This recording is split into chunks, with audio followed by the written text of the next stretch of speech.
भारतीय संविधान का भाग IXA और भाग IXB दोनों ही हमारे देश में स्थानीय स्वशासन के दो महत्वपूर्ण स्तंभों को परिभाषित करते हैं। ये भाग न केवल शासन के स्तर को जन जन तक पहुंचाने का माध्यम है, बल्कि लोकतंत्र को उसकी जड़ों तक मजबूत करने का कार्य भी करते हैं। आइए विस्तार से समझते हैं कि भाग IXA और भाग IXB किस तरह से हमारे प्रशासनिक ताने बाने को आकार देते हैं और कैसे ये नागरिकों के दैनिक जीवन को प्रभावित करते हैं। भाग IXA की बात करें तो यह नगर पालिकाओं से संबंधित है। वर्ष 1992 में 74वें संविधान संशोधन अधिनियम के द्वारा इसे संविधान में शामिल किया गया था। इससे पहले शहरी क्षेत्रों में स्वशासन की कोई स्पष्ट संवैधानिक व्यवस्था नहीं थी, परंतु लोकतंत्र की सच्ची आत्मा तभी जागती है जब शासन की शक्ति केवल केंद्र या राज्य तक सीमित न रहे, बल्कि वह जनता के बीच, उनके मोहल्लों, नगरों और कस्बों तक फैले। भाग IXA का यही उद्देश्य था, शहरी स्थानीय निकायों को संवैधानिक दर्जा देकर उन्हें सशक्त बनाना। इस भाग के अनुसार शहरी क्षेत्रों में 3 प्रकार की नगर पालिकाएं बनाई जाती हैं। पहली है नगर पंचायत, जो उन क्षेत्रों के लिए होती है जो ग्रामीण से शहरी में परिवर्तित हो रहे हैं, यानी संक्रमणशील क्षेत्र। दूसरी है नगर पालिका परिषद, जो छोटे शहरी क्षेत्रों के लिए गठित की जाती है। तीसरी और सबसे बड़ी नगर पालिका है नगर निगम, जो बड़े शहरी क्षेत्रों में काम करती है। यह वर्गीकरण सिर्फ प्रशासनिक सुविधा के लिए नहीं, बल्कि प्रत्येक क्षेत्र की आवश्यकताओं के अनुसार शासन को अनुकूलित करने के लिए है। भाग IXA में सीटों के आरक्षण का भी प्रावधान है। अनुसूचित जाति, अनुसूचित जनजाति और महिलाओं के लिए सीटों का आरक्षण सुनिश्चित किया गया है। यह प्रावधान सामाजिक न्याय और समावेशिता की दिशा में एक बड़ा कदम है। इससे यह सुनिश्चित होता है कि शहरी शासन में समाज के सभी वर्गों को प्रतिनिधित्व मिले और उनके मुद्दों को प्राथमिकता मिले। नगर पालिकाओं का कार्यकाल 5 वर्ष निर्धारित किया गया है। यह प्रावधान प्रशासनिक स्थिरता और उत्तरदायित्व दोनों को सुनिश्चित करता है। यदि किसी कारणवश नगर पालिका का विघटन हो जाता है तो 6 महीने के भीतर चुनाव कराना अनिवार्य है। यह प्रावधान लोकतांत्रिक प्रक्रिया की निरंतरता को बनाए रखने के लिए महत्वपूर्ण है। भाग IXA राज्यों को यह अधिकार देता है कि वे नगर पालिकाओं को 18 विषयों पर शक्तियां सौंपें। ये विषय 22वीं अनुसूची में सूचीबद्ध हैं, जैसे शहरी योजना, भूमि उपयोग नियमन, सड़क और पुल निर्माण, जल आपूर्ति, सार्वजनिक स्वास्थ्य, सफाई व्यवस्था, पर्यावरण संरक्षण और अन्य अनेक जनहित के कार्य। इससे स्थानीय निकायों को अपने क्षेत्र की आवश्यकताओं के अनुसार काम करने की स्वतंत्रता मिलती है। जब निर्णय लेने की शक्ति स्थानीय स्तर पर होती है तो प्रशासन अधिक प्रभावी और उत्तरदायी हो जाता है। अब बात करें भाग IXB की, जो सहकारी समितियों के बारे में है।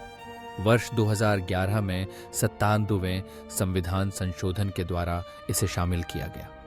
सहकारी समितियां हमारे देश में ग्रामीण और शहरी दोनों ही क्षेत्रों में आर्थिक विकास, सामाजिक न्याय और सामूहिक प्रयासों का प्रतीक रही हैं। भाग IXB का उद्देश्य सहकारी समितियों को संवैधानिक सुरक्षा देना था, ताकि वे स्वायत्त, लोकतांत्रिक और पेशेवर तरीके से काम कर सकें। सर्वप्रथम भाग IB ने सहकारी समितियां बनाने के अधिकार को नागरिकों का मौलिक अधिकार घोषित किया। अनुच्छेद 19A(C) में संशोधन करके यह अधिकार सुनिश्चित किया गया। इसका अर्थ यह है कि भारत के प्रत्येक नागरिक को सहयोग के आधार पर समिति स्थापित करने और उसमें भाग लेने का अधिकार है। यह प्रावधान आर्थिक लोकतंत्र को बढ़ावा देने के लिए अत्यंत महत्वपूर्ण है। सहकारी समितियों के बोर्ड की संरचना भी इसी भाग में निर्धारित की गई है। बोर्ड के सदस्यों की अधिकतम संख्या 21 तय की गई है।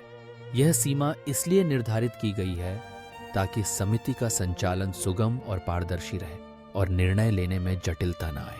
सहकारी समितियों के खातों की नियमित ऑडिट का प्रावधान भी भाग IXB में है।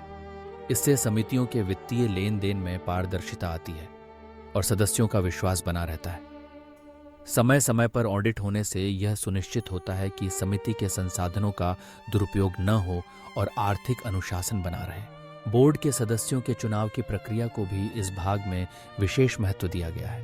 राज्य स्तरीय चुनाव प्राधिकरण की स्थापना की गई है, जो इन चुनावों की निगरानी, निर्देशन और नियंत्रण करती है। इससे चुनावी प्रक्रिया निष्पक्ष और विश्वसनीय बनती है और समितियों के नेतृत्व में लोकतांत्रिक मूल्य मजबूत होते हैं। भाग IXB का एक प्रमुख उद्देश्य सहकारी समितियों के प्रबंधन में पारदर्शिता और दक्षता लाना है।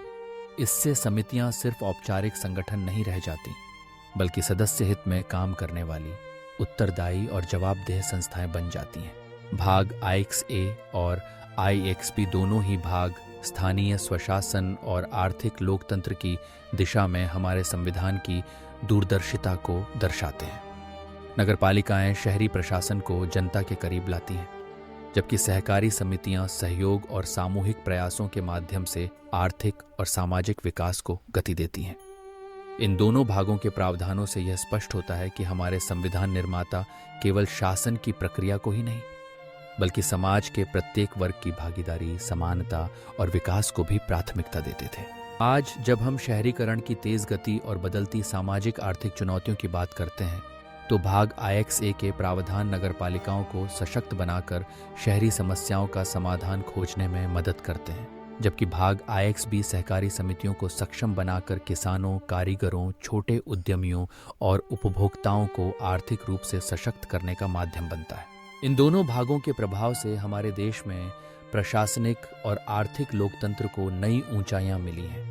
स्थानीय निकायों और सहकारी समितियों के रूप में जनता को शासन में प्रत्यक्ष भागीदारी का अवसर मिलता है, जिससे लोकतंत्र न केवल चुनावी प्रक्रिया तक सीमित रहता है, बल्कि जीवन के हर क्षेत्र में उसकी उपस्थिति महसूस होती है। इस प्रकार भाग IXA और IXB भारतीय लोकतंत्र के दो ऐसे स्तंभ हैं जो शासन को जन जन तक पहुंचाने, समाज में समावेशिता और समानता को बढ़ावा देने और देश के आर्थिक सामाजिक विकास को एक नया आयाम देने में महत्वपूर्ण भूमिका निभाते हैं। इनके माध्यम से हम एक जीवंत, उत्तरदायी और समावेशी लोकतंत्र की ओर अग्रसर होते हैं, जहां हर नागरिक की आवाज का महत्व है और हर समस्या का समाधान जनता के बीच से निकलता है।